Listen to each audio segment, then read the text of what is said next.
आपने कहा कि अंग्रेजों से कौन मिला हुआ था, अब मैं कोट कर रहा हूं। सर सैयद अहमद ने किताब लिखी रिसालाए असबाब बगावते हिंद, जिसमें उन्होंने 1857 के बारे में यह लिखा अंग्रेजों को कि यह हिंदुओं का विद्रोह था, मुसलमानों का इससे कोई लेना देना नहीं है, मुसलमान आपकी वफादार कौम है। किताब कोट कर रहा हूं, सर सैयद अहमद की किताब रिसालाए असबाब बगावते हिंद। इसलिए जब आप बोलिए तो बहुत सोच समझ के बोलिए, आए बाएं शाएं मत बोलिए कि अंग्रेजों से। आप सुनिए, सर सैयद अहमद ने दिसंबर 1887 में लखनऊ में और मार्च 1888 में मेरठ में कहा कि हिंदू और मुसलमान दो अलग कौम नहीं है, दो अलग देश हैं, और जब अंग्रेज छोड़ेंगे तो हम हिंदुओं की रियाया नहीं बन सकते, हमें अपनी कलम यानी तलवार को प्रयोग करने का मौका चाहिए। तब साहब सुनिए, सावरकर जी 4 या 5 साल के थे। अब आइए और आगे जब जब बोलिए तो बड़ा सोच समझ के बोलिए। आप लोग तो ऐसे मतलब बोलने लगते हैं। आप सतीश जी की बात का जवाब देते हैं, अंग्रेजों से कौन मिला था।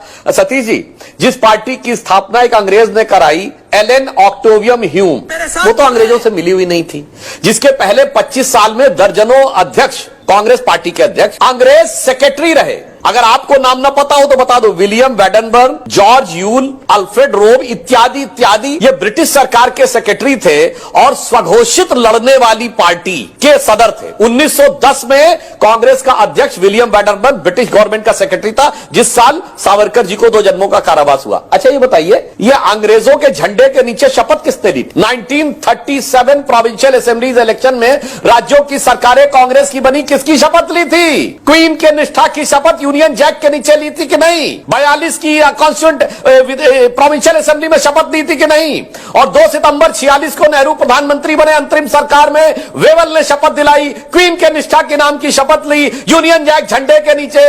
अरे भाई कुछ तो समझ के बोलिए, पत्रकार हैं सर, ऐसे इनसे मिले हुए थे, उनसे मिले हुए थे। और आपको एक और बात याद दिला दूं, बड़ा फेमस अकबर इलाहाबादी का शेर है कि कौम के गम में खाते हैं डिनर हुक्काम के साथ, रंज लीडर को है बहुत मगर आराम के साथ। यानी दिन में कांग्रेस का प्रदर्शन और रात को हुक्कामों के साथ डिनर। आपको पता किसके लिए कहा गया था? ये मोतीलाल नेहरू जी के साथ। ये मोतीलाल नेहरू इतना पैसा कहां से कमाए थे, करोड़ों रुपए उस जमाने में? हम लोग तो भुखमरी के दौर में थे। प्रिवी काउंसिल में किसके केस लड़ते थे जाके? अंग्रेजों के तो केस लड़ते थे जाके ना लंदन में। अरे लाखों दर्शक देख रहे होंगे, कोई बता दे कौन हिंदुस्तान का आम आदमी था जो लंदन की प्रिवी काउंसिल तक जाके लड़ता था और हजारों रुपए की उस जमाने में वो देता था। जिन्ना भी उन्हीं के वकील लड़ते थे जाके, मोतीलाल नेहरू उन्हीं के लड़ते थे जाके। मेरे भाई अब ये बताइए, ये जब काकोरी का प्रकरण हुआ तो चंद्रशेखर आजाद जी जिसमें शहीद हो गए और राम प्रसाद बिस्मिल और अशफाक उल्लाह खां को फांसी हुई, ब्रिटिश सरकार का वकील कौन था? कांग्रेस के नेता जगत नारायण मुल्ला, जो गांधी परिवार नेहरू परिवार के रिश्तेदार थे। सर पढ़े लिखे होने के बावजूद थोड़ा समझ के बोलिए। ये आप लोगों ने,